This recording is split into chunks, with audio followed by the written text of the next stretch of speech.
Hello everyone, আসসালামু আলাইকুম। সবাই কেমন আছেন? আশা করি ভালো আছেন। শুভ সকাল জানাই সবাইকে। গতকালকে বৃষ্টি হয়েছিল, রাতটা সবারই শান্তিময় কাটছে। আমি জানি না কার কার অঞ্চলে, কার কার এলাকায় কতটুকু বৃষ্টি হয়েছে। আমাদের এলাকায় কিন্তু বৃষ্টি তেমন একটা হয় নাই। বৃষ্টি তেমন একটা বলতে 10 মিনিটের বেশি বৃষ্টি হয় নাই। তো যতটুকুই হয়েছে আল্লাহ পাক চাইলে সব কিছু পারে, সব কিছু ঠান্ডা বানায় দিয়ে গেছে। কিন্তু সকালে উঠে দেখি যে পরিমাণ রোদ, মানে গতকালকের মতোই গরম পড়বে তেমনই গরম আছে। কিন্তু ঠান্ডা থাকুক, ঠান্ডা থাকলে ভালো। এখন অনেক মানুষ রোজাগুলো রাখতেছে, ভাঙতি রোজা, নফল রোজা। তো আমরাও রাখবো, রাখা শুরু করব। দোয়া করবেন সবাই, সবাই যাতে ভাঙতি রোজা, নফল রোজাগুলো রাখতে পারি।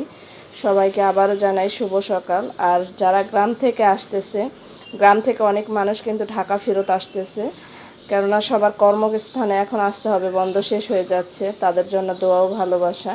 অনেক অনেক জায়গায় অ্যাক্সিডেন্ট হচ্ছে, সেটাও শুনতেছি। আল্লাহর কাছে দোয়া করি তারা যাতে সহি সালামতে তাদের গন্তব্যস্থানে এসে পৌঁছাইতে পারে।